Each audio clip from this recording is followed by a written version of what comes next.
All right. Welcome, Chris, to the Fempreneur Marketing Podcast. Thanks for being here. Thanks for having me, Lindsay. This is very exciting. Yeah. So, Chris Swail, for those of you who don't know her, she's a life and health coach.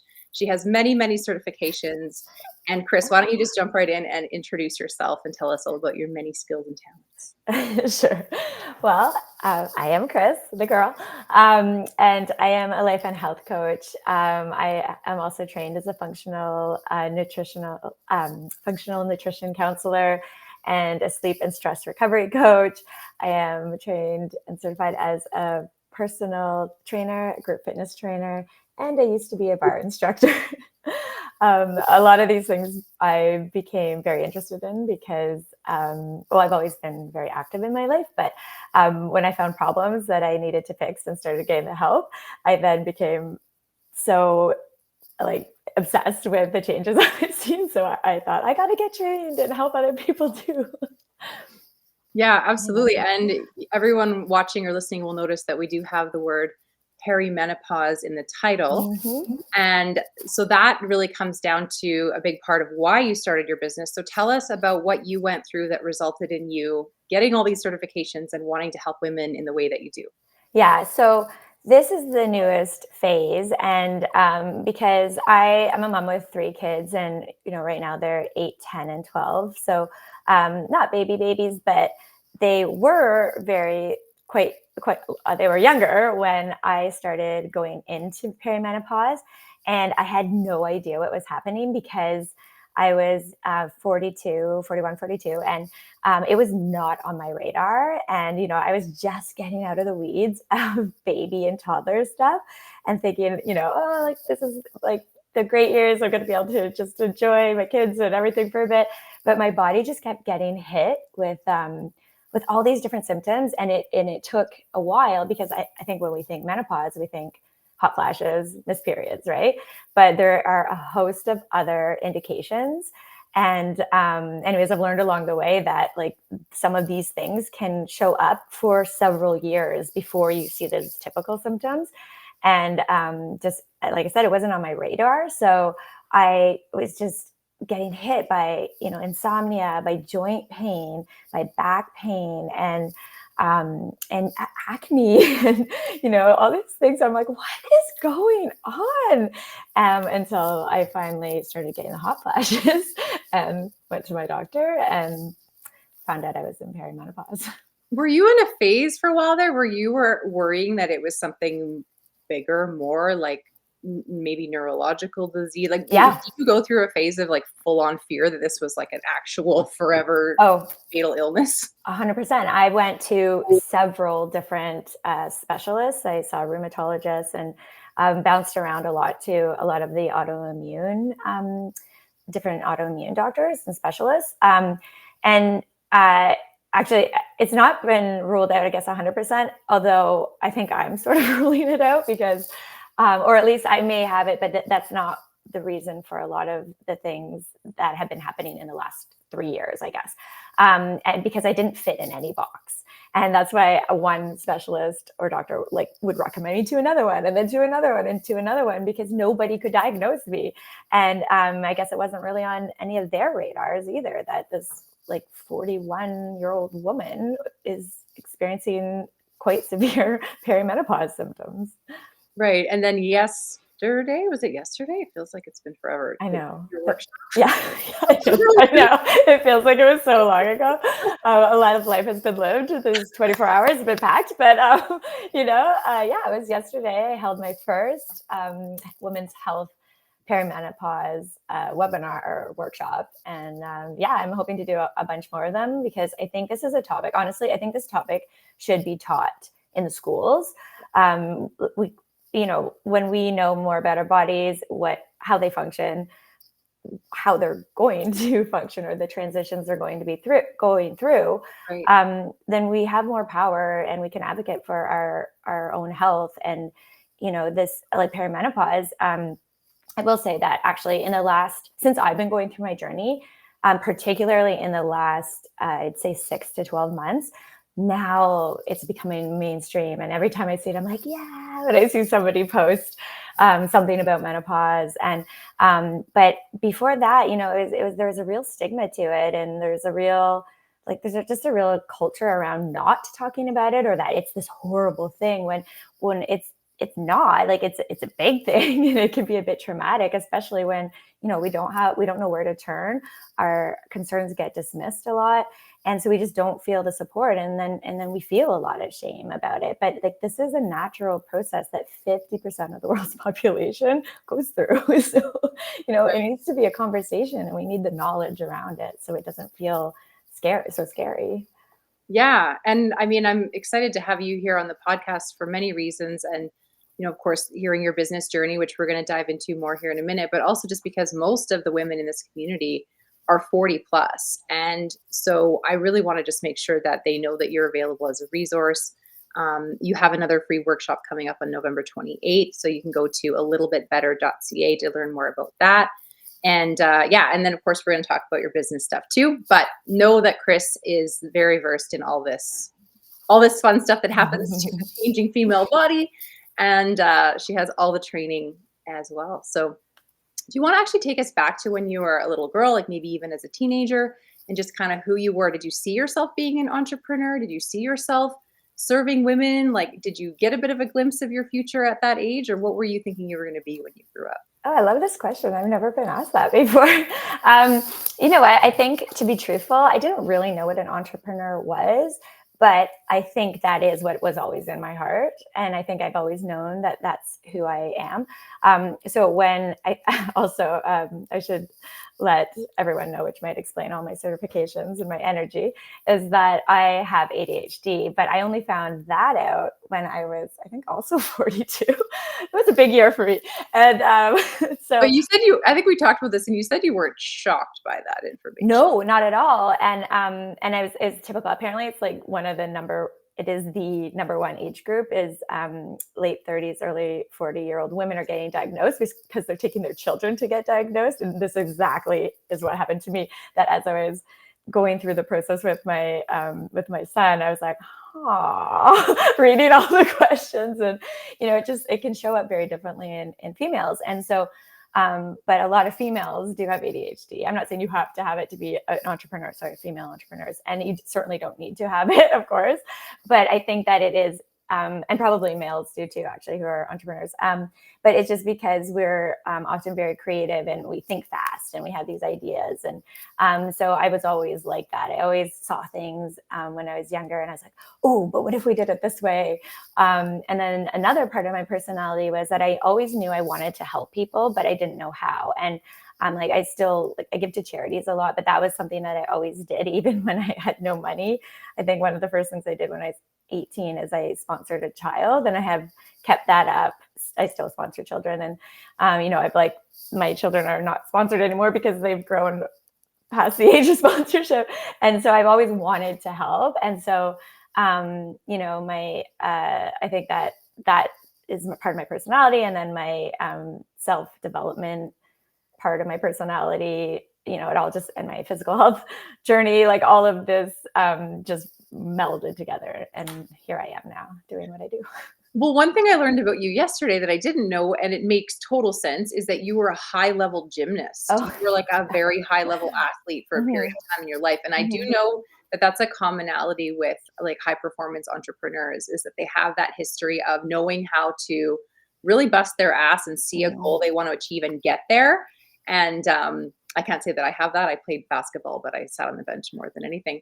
But yeah, I think for you, I like when I found that out about you, it kind of helped me kind of understand you a little bit better. But so tell us about the gymnastics years of your life. When did you start doing that? Yeah, actually, that is a kind of an interesting story, and I think it's one that I'm pretty proud of.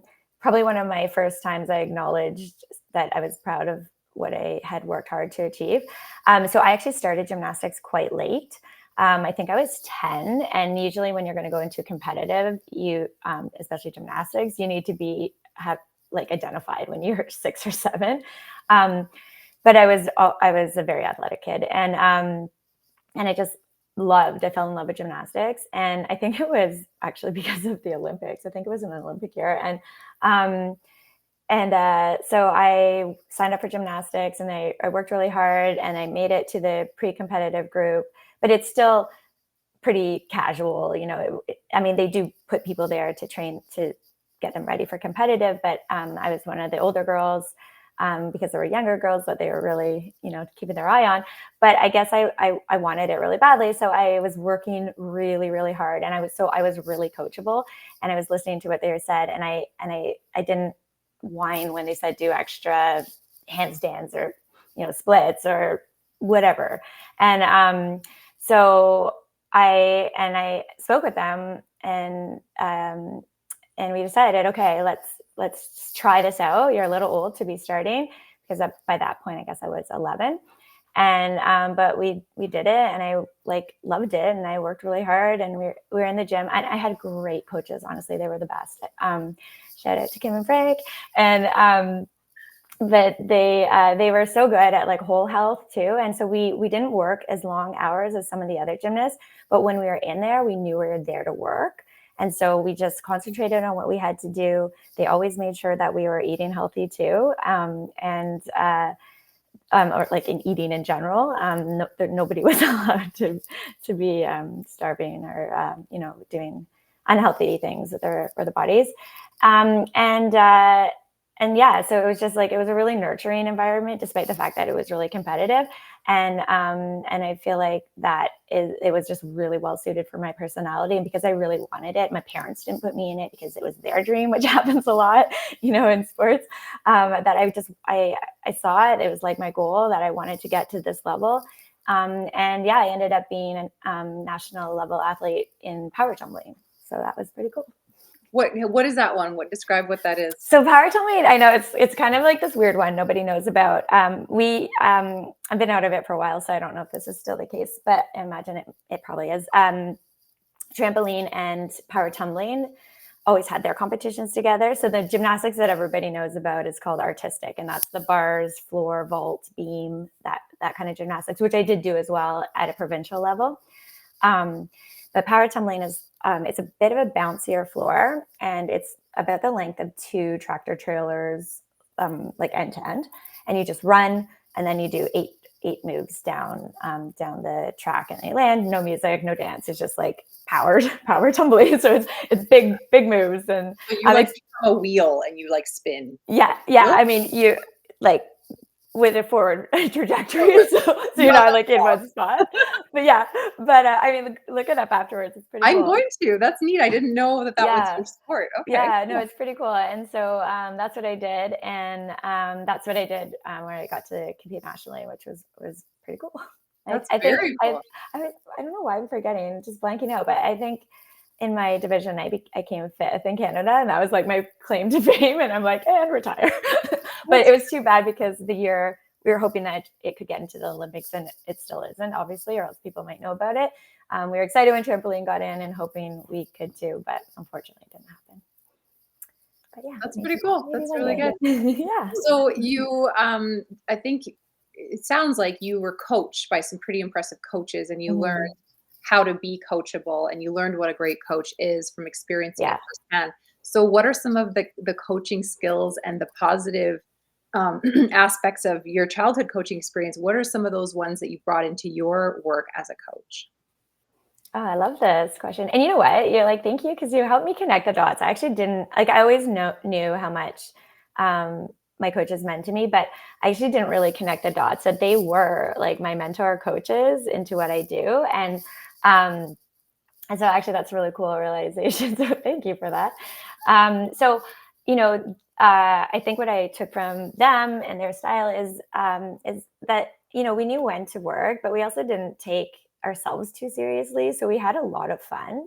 And we made mistakes, and we talked, if I did something and goofed up, sometimes I saw other coaches on the floor when we were competing, and some of them I remember just being oh my gosh, so thankful I wasn't at those clubs, because they just seemed so mean to the athletes if they fell on or bobbled the trick or whatever. And I think, my coaches sometimes would be what did you do that for? But it was in jest, they're do it better. I think I remember one big competition, I was so nervous. I think it might have been that my nationals competition, and you have a preliminary line that everybody has to do.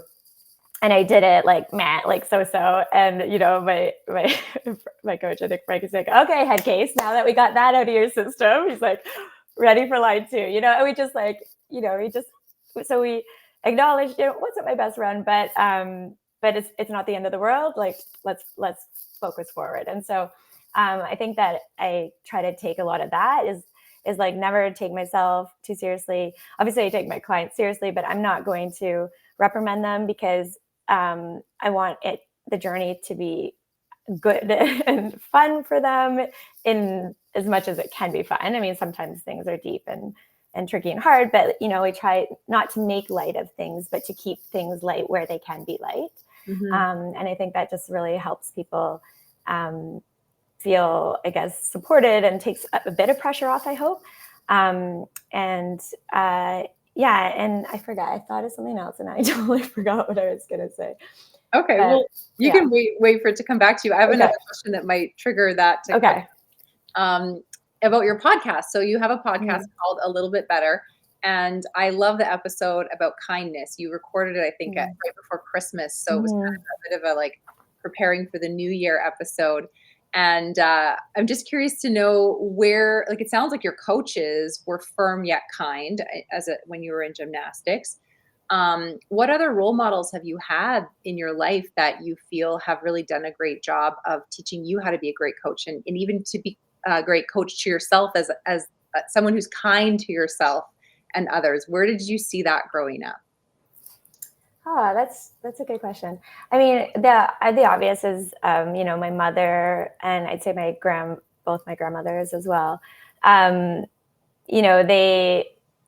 have a lot of those elements too, and they're all very giving people, and but also I would say never took themselves too seriously either. And just keep things moving along, and so I think that if something big happened too, there wasn't a mass panic about it and like, this is the end of the world, even when it could have felt like the end of the world. I think there was a lot of, okay, well, what do we do then? What do we do? And all three of those women, my mom and my two grandmothers, I would say, have a lot of that. It was just like, okay, well, what needs to be done?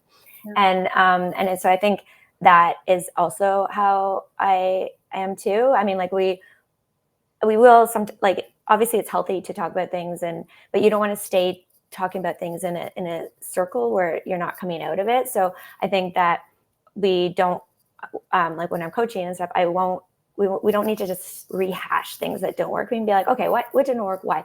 Okay, so let's figure out what we can do next, and I think that I saw that in the women in my family. So I'd say that's a definite those would be the definite things that I took out of that. Yeah, that's awesome. From those people, yeah. Such a blessing to have people like that kind of mold us and shape us without even realizing it sometimes. And especially the role you're in now, working with women, it's cool to hear that you had those strong yet kind women that showed you how to be like that. Yeah, well, my mom too, I should add, she was a nurse and a director of nursing as well. And I remember I used to work when I was a teenager. I was a landscaper at the seniors home that she was working at, and in the summers that was one of my summer jobs. And so I did get to see her a little bit. And I will say at Christmas in particular as well, there's like every day leading up, there'd be one or more little packages on our door, or my mom would come home, but I'd come home from school and there they were outside my door, because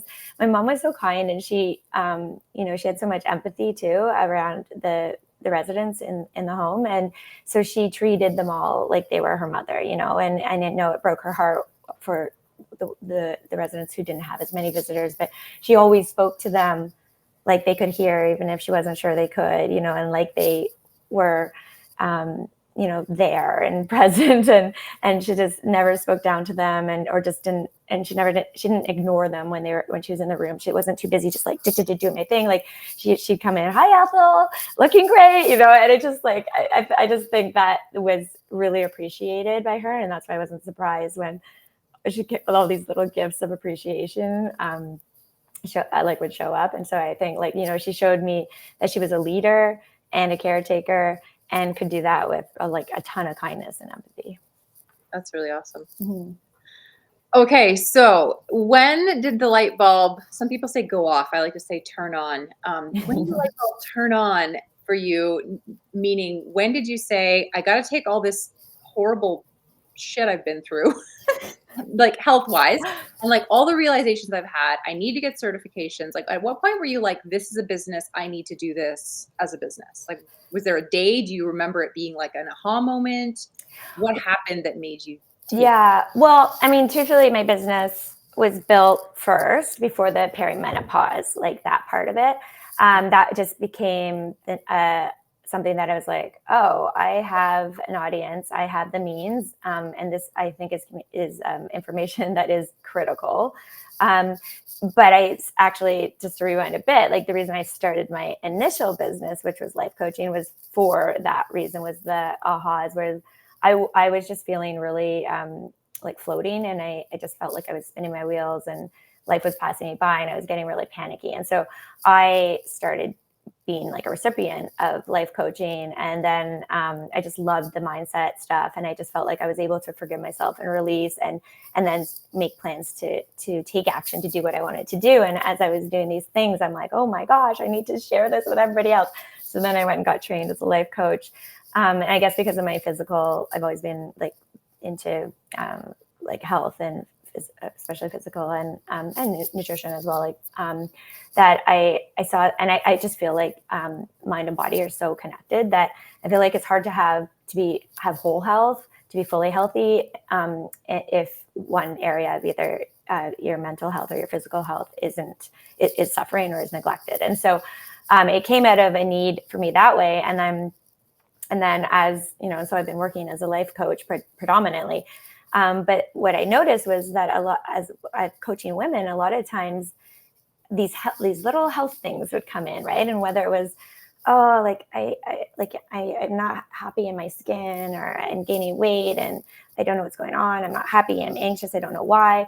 All these things. And I saw even more so, and I was so grateful that I had chosen to get a duo certification in both life and health coaching, because I just really in practice saw how interconnected they are. And then when I started having my own symptoms shortly afterwards of perimenopause, I kind of was like, it just like hit me, and I was like, you know what, screw this. Like, why aren't we having these conversations? It's just like when you feel like, what the hell, when you have a baby and other people have had babies before you and they didn't tell you what it was actually like to go through labor and the after, and how like traumatizing that can be, and I was like, why is nobody having these conversations? And I just kind of went, oh, I could have these conversations. How about I do it? So, and I'm not a doctor. So like I always tell people, definitely speak to your doctor about this stuff. But what I can do is help you advocate and help you learn so that you can understand what's going on, so that you can make these choices. But, and you, if you don't know like what's happening to you, then, a lot of times we dismiss, oh, I'm just tired because the kids, or like a lot of energy, or because I'm getting older. And, even things like incontinence is one of the symptoms of perimenopause. And a lot of people think, oh, well, it's because I've had a couple of kids and I'm getting older. But no, like you don't have to be peeing in your pants. Like there's solutions, and you don't have to be okay with that. You don't have to live with it. Like, there's things we can do. So, and so that's why I think, and I'm just using that one because actually that one comes up a lot in my coaching with my clients. And so I just realized, I'm like, I've got the means to do this. And I'm with my ADHD, and because I was going through it, I'm such a researcher. So I already had the training that I had, which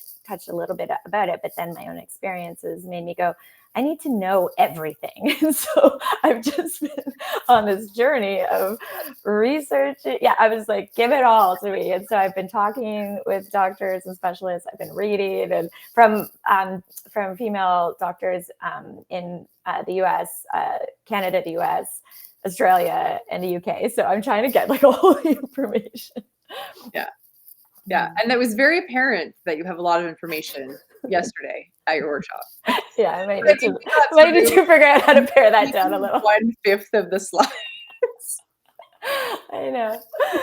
Which was fine, and I was, like, literally giggling the whole time because, like, when you were frantically building the last slides, and I was building the nutrition slides, I was like, "This isn't happening. We're not gonna get here." Oh, and I knew it. I said to you, I was like, we can't do this. We can't get through it. What are we gonna do? I'm like, It was well, good because now we have basically 3 workshops in yeah, one slide deck. Now yeah, we just have to, like, chunk it out. yeah. So, for those of you who are wanting to get around more women who are, asking questions in a safe space and who are learning from Chris because she is really, obviously, gathering all the information, come to the free workshop on November 28th. You can sign up for it at alittlebitbetter.ca. All right. So we're not going to talk about women's health. If women want to know about that, they can come to your workshop. I just wanted to make sure that everyone knows that you are very knowledgeable about perimenopause and women's health, 40 plus, maybe even like, late 30s. Mhm. What business building tip or trick would you like to share with fempreneurs? Oh, okay. I could just tell you what I think for me, because I actually, although I talk a lot, I'm actually an introvert. And so I have always shied away from networking. And just because I was feeling shy or just didn't know how to do it. And I would say it's 100% the thing you have to do. You have to just get out there and start talking to people because you never know who can help you. And like, you can talk to somebody who might not be a direct person that you collaborate with or that becomes a client or helps you, but they know somebody who knows somebody who can. And I mean, this is how I found Lindsay, right? That's how I found you. So I think that would be my number one thing is you just have to put yourself out there. And I mean, you don't have to be crazy and like trying to have 100 conversations at an event. Like I've done a couple different kind, and I found the kind I like are the smaller ones. And maybe I have conversations with 3 to 5 women, maybe not even 5, probably 3. But then I make some really good, solid connections that way, and we just try to keep in touch. And I've found that invaluable. That's an awesome tip. I love that. That's really Mm. great. It's really, really great. Okay, so business building tip is to get out there and network. Is this your first ever live video, by the way? Yes, it is. I Me too. love it. So also, I guess to kind of back up Chris's tip, I can vouch for the fact that these live videos work so well for connecting you with more people that need to know about you. So if you're someone who's shied away from live video, don't be scared. Hop on Instagram Live with a complimentary business owner. The fempreneur community is a great place to meet other women who want to get out there on Instagram Live, and it's way better to have a chat like Chris and I are doing right now than to just hop on an Instagram Live by yourself, which you did the other day though, which was highly effective. I It's think we got true. like 9 signups for your event that day. I know it's true. That's true. So I've done that kind of live. I've just never done this kind of live. Right, where you're like getting asked questions and you're like, that Yeah. wasn't on the list. Yeah, exactly. All right. Well, I want Yeah. to let you get back to your busy day. I know you have a lot on the go. So thank you so much for taking the time to share your business story with us and some tips and tricks. And yeah, everyone needs to go and find Chris on Instagram at chris.swail. And she does have a YouTube channel. She's on LinkedIn. She has a Facebook page, but you mostly hang out on Instagram and LinkedIn, right? Yeah, to be fair, I don't really do technology very well. I'm learning, and so I'm trying to build up those channels you mentioned. I'm predominantly though on Instagram, but I Right. am going to be working on the other channels. Yes, and I'm trying to help your YouTube channel grow by mentioning you because you do have a couple great videos that maybe by the time people are listening to this will be on YouTube, and Yeah. those are really awesome videos. So I want people to go and check those out and Great. subscribe because yeah, it's just the beginning for Chris on YouTube. Yeah. Beginning of many, many fun things. Yes. Okay, thanks. Have a great day, Chris, and Thank have a great you. day, everyone else. Thanks for tuning in. You can learn more about me and my Fem Authors group and my new book at yycfempreneurs.com. All right, bye, everybody. Thank you. Bye.